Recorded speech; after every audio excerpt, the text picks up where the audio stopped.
भारत माता की, भारत माता की, भारत माता की। वंदे वंदे वंदे। नमः पार्वती पतिये हर हर।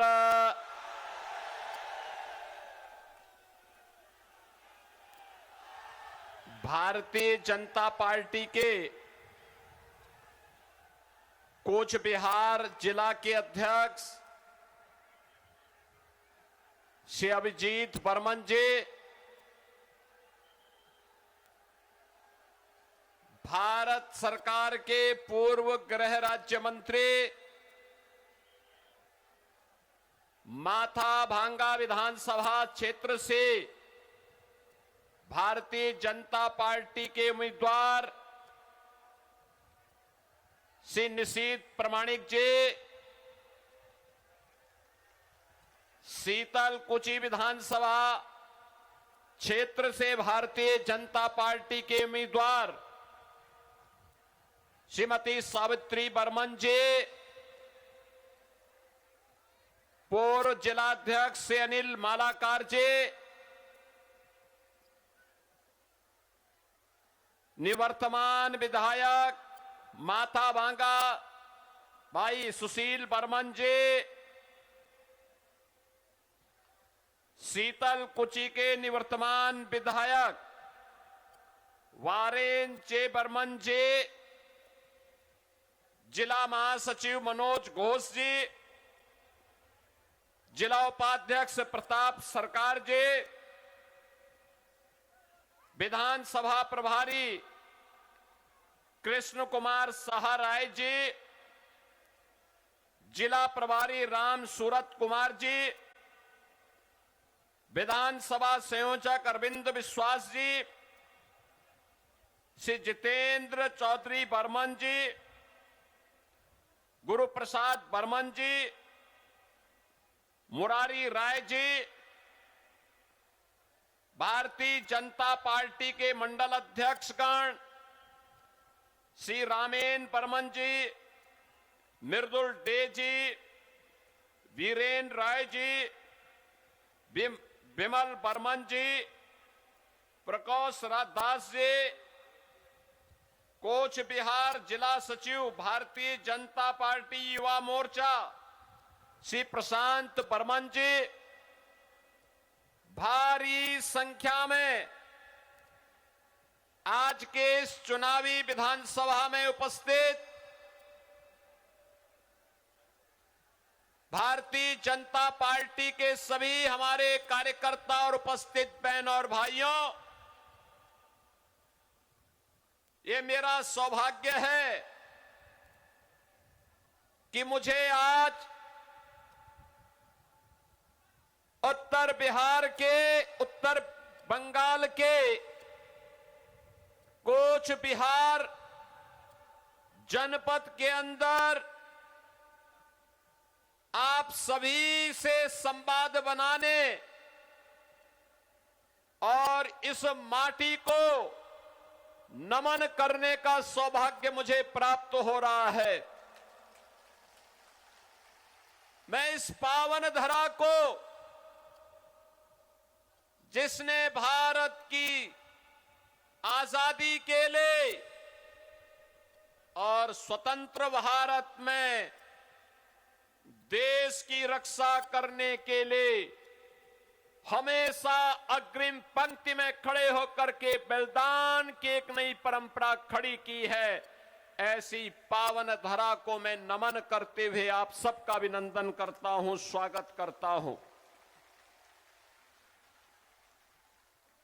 बहनों और भाइयों, ये पावन धरा जिसके बारे में कहा जाता है कि यह स्वाभाविक रूप से भारत की आस्था, भारत की लोक कला, संस्कृति और लोक गीतों की, वीरों के शौर्य और परिश्रमी अन्नदाता किसानों के परिश्रम की भूमि के रूप में कूच बिहार ने भारत की धरती पर अपनी एक पहचान बनाई है और माथा भांगा स्वाभाविक रूप से उसकी भाग्य की रेखा है, भाग्य की रेखा।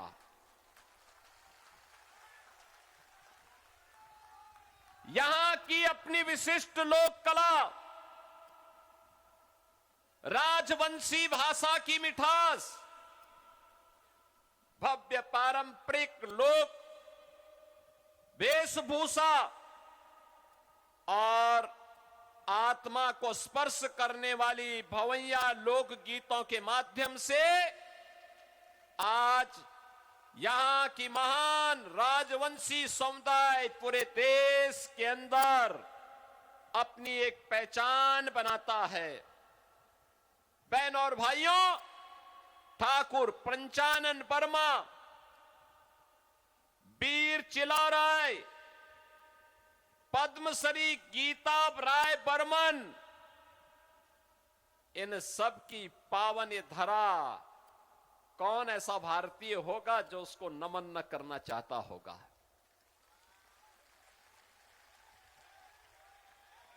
मुझे अभी एक बहन मिली यहां पे, निषेध प्रमाणिक जी ने मुझे बताया कि इन्हें पद्म पुरस्कार प्राप्त हुआ है। मुझे अच्छा लगा। बहनों और भाइयों, बंगाल की धरती भारत की कल्चरल कैपिटल के रूप में, भारत की संस्कृति को एक नई दिशा देने वाली धरती के रूप में जानी जाती रही है। याद करिए, यही तो धरती है जिसने रामकृष्ण परमहंस जैसा सन्यासी दिया। यही धरती है जिसने भारत सेवाश्रम संघ के संस्थापक स्वामी प्रणवानंद जी को दिया और स्वामी प्रणवानंद जी की दीक्षा गोरखपुर में हमारे मठ में आज से 114 वर्ष पहले हुई थी। 114 वर्ष पहले बंगाल से हम लोगों का रिश्ता किस रूप में है आप देख सकते हैं। ये धरती स्वामी विवेकानंद की धरती है। स्वामी विवेकानंद ने वैश्विक मंच पर जाकर के कहा था, गर्व से कहो हम हिंदू हैं। ये बंगाल की धरती का तेज है। याद करिए, बंकिम चंद्र चट्टोपाध्याय जिन्होंने भारत की आजादी का अमर मंत्र वंदे मातरम भारत को दिया था। ये वही धरती है जिसने भारत को भारत का राष्ट्रगान गुरुदेव रविंद्रनाथ ठाकुर के माध्यम से दिया। साहित्य के लिए भारत का पहला नोबेल प्राइज गुरुदेव रविंद्रनाथ ठाकुर को प्राप्त हुआ था। बंगाल के कारण प्राप्त होता, बंगाल की माटी के कारण प्राप्त हुआ था। नेताजी सुभाष चंद्र बोस जिन्होंने भारत की आजादी के लिए भारत के युवाओं का आह्वान किया था, तुम मुझे खून दो मैं तुम्हें आजादी दूंगा। क्या नारा था, क्या आह्वान था? कौन ऐसा भारतीय होगा जिसकी भुजाएं न फड़कती हो नेताजी सुभाष चंद्र बोस का नाम लेकर के।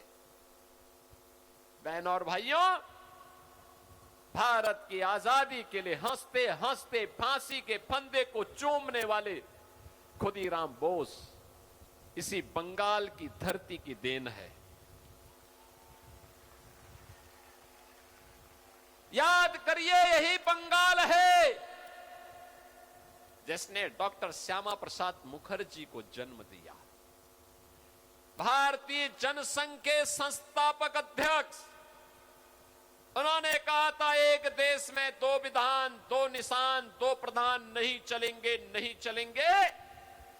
और तत्कालीन कांग्रेस सरकार की अराजकता तुष्टीकरण की नीति के खिलाफ लड़ते हुए उन्होंने अपने आप को बलिदान किया था और डॉक्टर श्यामा प्रसाद मुखर्जी के उस सपने को साकार किया।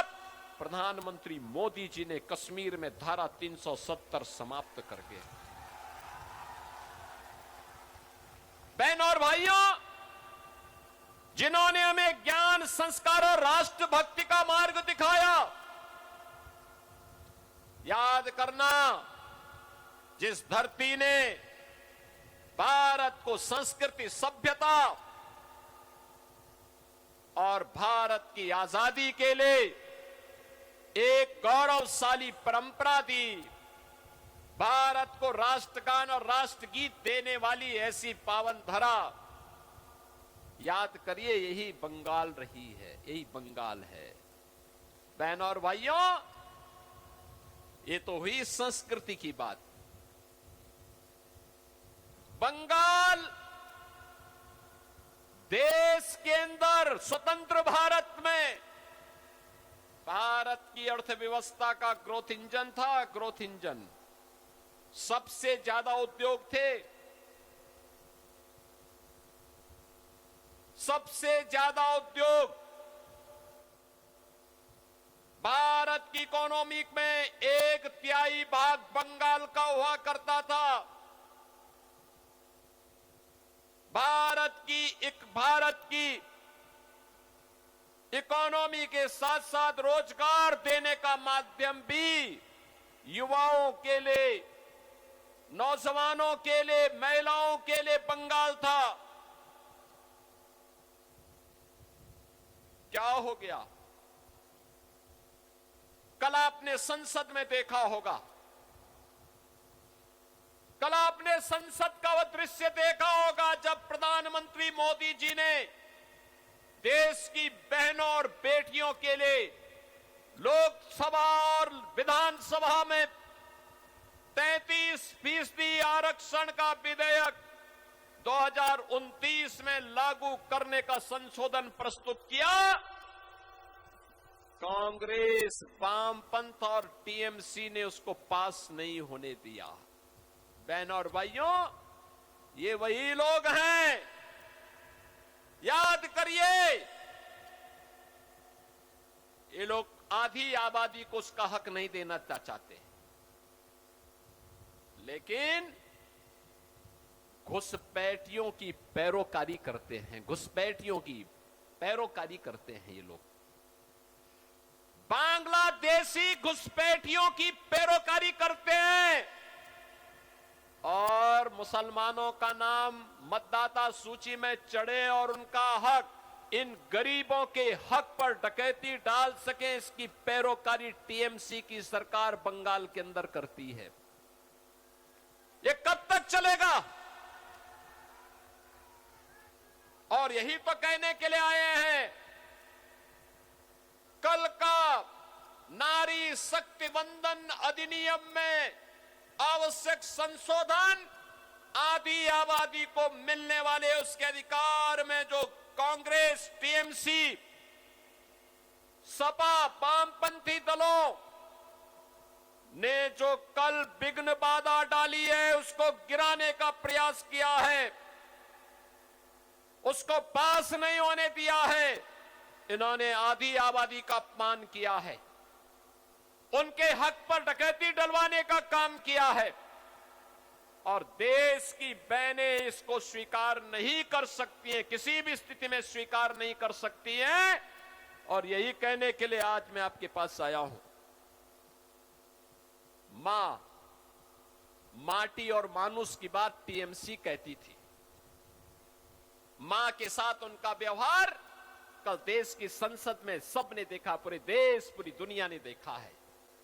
माटी बांग्लादेशी घुसपैठियों से पूरी तरह यहां के राजवंशियों की, यहां के नागरिकों के हक को छीन रही है और मानुष भयभीत है टीएमसी की गुंडागिर्दी से। नौजवान के सामने पहचान का संकट है। अन्नदाता किसान पूरी तरह पलायन करने के लिए मजबूर है, उसको उसकी उपज का दाम नहीं मिलता है। बंगाल में टीएमसी के 15 वर्ष के कार्यकाल में 7,000 से अधिक बड़े कारखाने बंद हुए हैं। 30 लाख नौजवान बेरोजगार हुए हैं। विकास के खारे तब पड़े हैं। मोदी जी के द्वारा जो पैसा भेजा जाता है वह पैसा यहां के गरीबों में नहीं दिया जाता है, यहां के ट्राइबल के बीच में नहीं दिया जाता है, यहां के अनुसूचित जाति जनजाति के नागरिकों तक पहुंचने में नहीं पहुंचता है।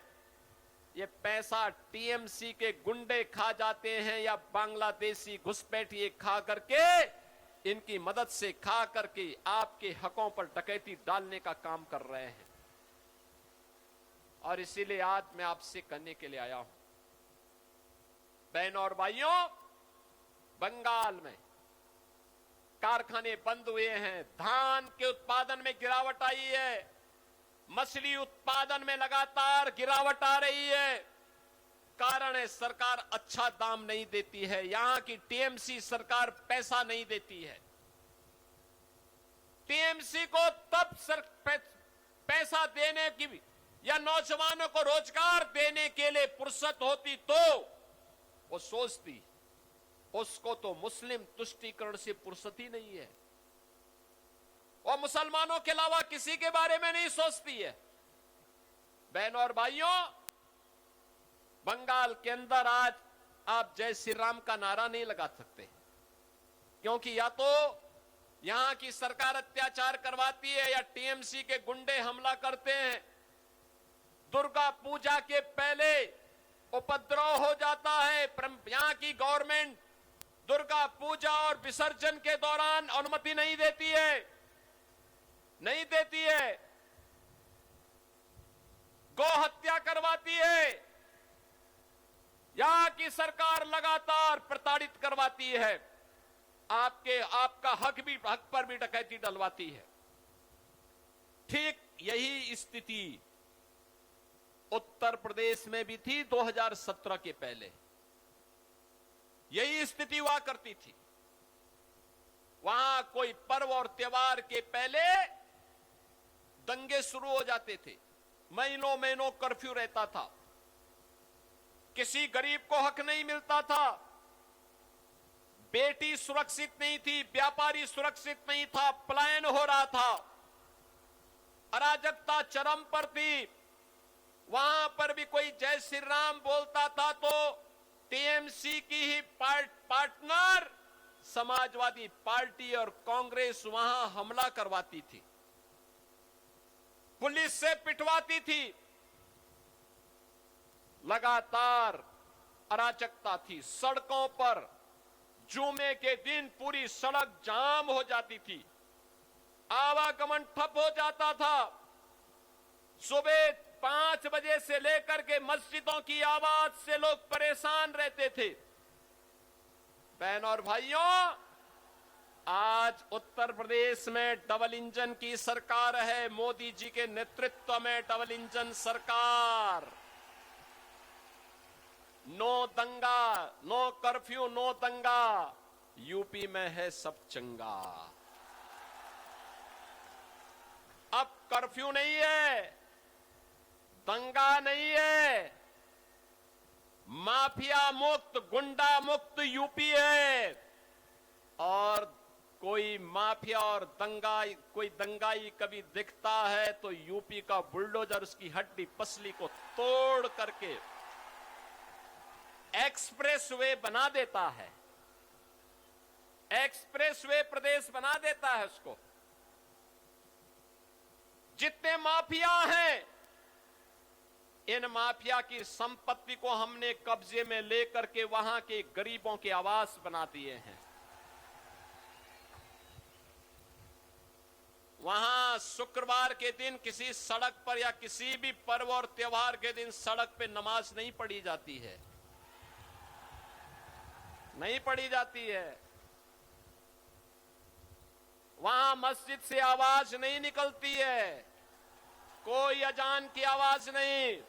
अजान की आवाज केवल मस्जिद के अंदर रहेगी, उसके बाहर नहीं।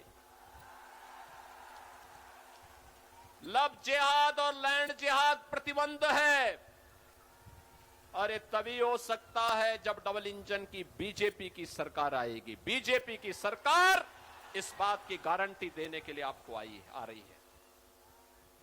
और इसीलिए मैं बार बार कहता हूं, बंगाल के पास ये अंतिम अवसर है। बंगाल के पास अंतिम अवसर है, और इस घोष को सुनिश्चित करने के लिए कि गौ माता को कटने नहीं देंगे, हिंदुओं को बंटने नहीं देंगे। याद रखना, मां का सपना तब साकार होगा। हमें बंगाल की धरती को घुसपैठियों की धरती नहीं, मां काली, मां दुर्गा और मां सिद्धेश्वरी की धरती के रूप में यह स्थापित करना होगा। और इसके लिए डबल इंजन सरकार आपके पास है। डबल इंजन सरकार यह करके दिखाती है। हमने तो किया है यूपी में, आप देखो ना, 2017 के पहले राम भक्तों पर गोली चलती थी, डंडे चलते थे, और अब दुनिया का सबसे बड़ा राम मंदिर अयोध्या में बन करके तैयार हो गया है। क्या ये लोग रोक पाए? क्या कांग्रेस, क्या सपा, क्या टीएमसी, क्या डीएमके, क्या इन्होंने राम मंदिर बनने से रोक पाए? नहीं रोक पाए। और तो जब चलती है डबल इंजन की स्पीड, बुलेट की स्पीड चलती है, बुलेट की स्पीड, ये सब उसमें पंचर होते जाते हैं। ये लोग उसका मुकाबला नहीं कर सकते। आज आप देखते होंगे यूपी के अंदर जब कावड़ यात्रा निकलती है, हर हर महादेव का करते हुए, एक एक कावड़ यात्रा में 4-4 करोड़ लोग होते हैं शामिल। 4 करोड़ लोग एक एक कावड़ यात्रा में, अनेक कावड़ यात्रा निकलती है। गाजियाबाद से लेकर के हरिद्वार के बीच, प्रयागराज से काशी के बीच, अयोध्या से गोरखपुर के बीच, बरेली के अंदर, और हर कावड़ यात्रा में शिव भक्तों की पूरी टोली करोड़ों की संख्या में निकलती है। 2017 के पहले नहीं निकलने देते थे ये सपा, कांग्रेस, टीएमसी नहीं निकलने देती थी। कहते थे कि धर्मनिरपेक्षता खतरे में पड़ जाएगी, दंगे हो जाएंगे। मैं जब 17 में आया था तब भी इन्होंने कहा था नहीं, इसको हो चलने देना चाहिए। मैंने कहा देखो, दुर्गा पूजा भी होगी,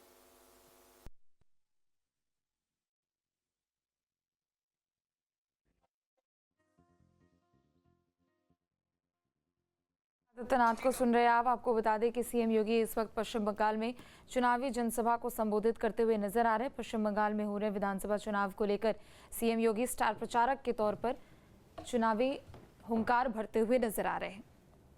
तो इस दौरान सीएम योगी ने उत्तर प्रदेश की भी यहाँ पर तुलना करते हुए पश्चिम बंगाल में किस तरीके से स्थितियां बदलेंगी अगर बीजेपी की सरकार आती है, क्षेत्र की जनता को वहां पर संबोधन में कहा। सीएम ने कहा कि टीएमसी को मुस्लिम तुष्टीकरण से फुर्सत नहीं है। उन्होंने कहा कि यूपी में अब सब कुछ सामान्य है। पहले यूपी में कर्फ्यू होता था, महीनों तक सब कुछ बंद रहता था, लेकिन आज यूपी में माफिया सर नहीं उठाता और यूपी में आज सब कुछ चंगा है।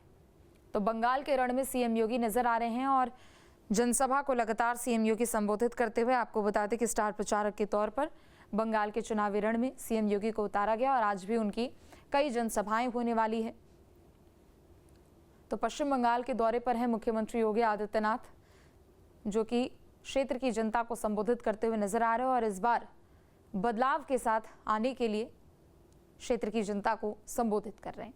सीएम ने कहा कि बंगाल की इस पावन धरा को नमन है और यहीं से डॉक्टर श्यामा प्रसाद मुखर्जी, जिन्होंने जन्म यहीं पर लिया था और उन्होंने ही आगे बढ़कर देश में एक अलग क्रांति उन्होंने फैलाई। सीएम योगी ने कहा कि बंगाल की लोक कला विश्व भर में प्रसिद्ध है और बंगाल की धरती अपनी संस्कृति की वजह से जानी जाती है।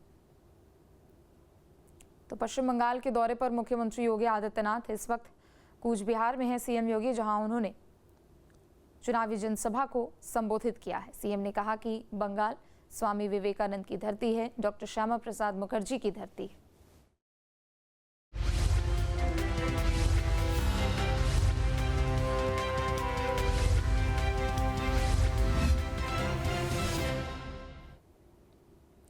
और चलिए आगे बढ़ेंगे। बड़ी खबर ऋषिकेश से आपको बता दें, चारधाम यात्रा का शुभारंभ हो चुका है। तीर्थयात्रियों का पहला जत्था रवाना भी हो चुका है। सीएम धामी ने यात्रा को हरी झंडी दिखाई है। सीएम धामी का बड़ा बयान भी सामने आया। उन्होंने कहा कि यात्रा नियमों के पालन से ही यात्रा का पुण्य मिलेगा। तीर्थयात्रियों से साफ सफाई पर ध्यान देने की अपील उन्होंने की। सीएम ने कहा कि सुगम सुरक्षित यात्रा को लेकर सरकार प्रतिबद्ध है।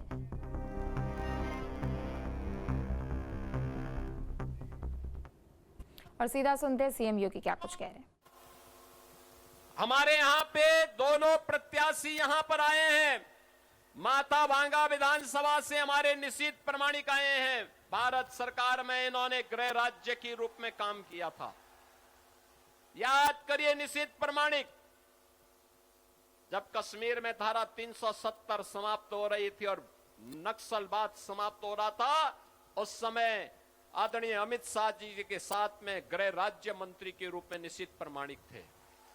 और आज सौभाग्य है आपका कि वे इस माता वांगा से बीजेपी के उम्मीदवार बन करके आपके बीच में उपस्थित हुए हैं। निशित जी हैं और शीतल कुची विधानसभा से सावित्री बर्मन जी हैं। इन दोनों को आपका आशीर्वाद प्राप्त होगा।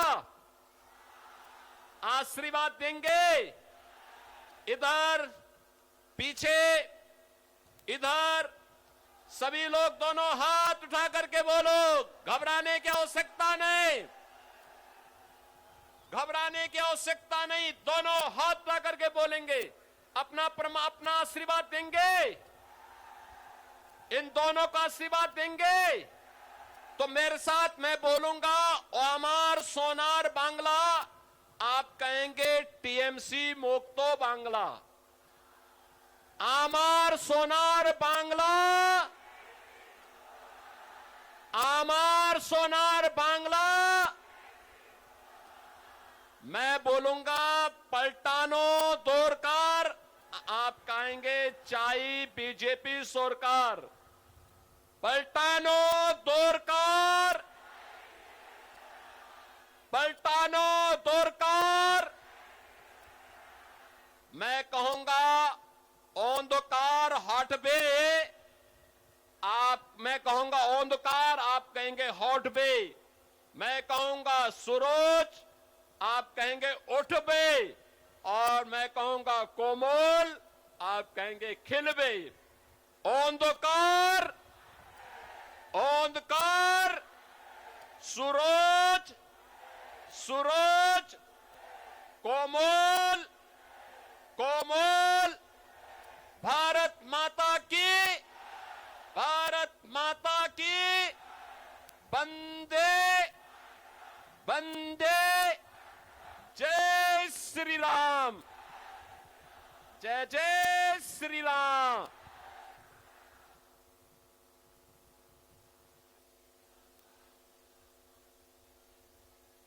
तो मुख्यमंत्री योगी आदित्यनाथ को सुन रहे थे आप, जहां उन्होंने प्रत्याशियों के पक्ष में वोट करने की अपील की है। और आज एक बार फिर से पश्चिम बंगाल में सीएम योगी की ये चुनावी जनसभा और बीजेपी के पक्ष में वोट कर सरकार बनाने की अपील उन्होंने क्षेत्रवासियों से की है। अब से डीडी फ्री डिश की चैनल नंबर 57 पर देखिए न्यूज नेशन।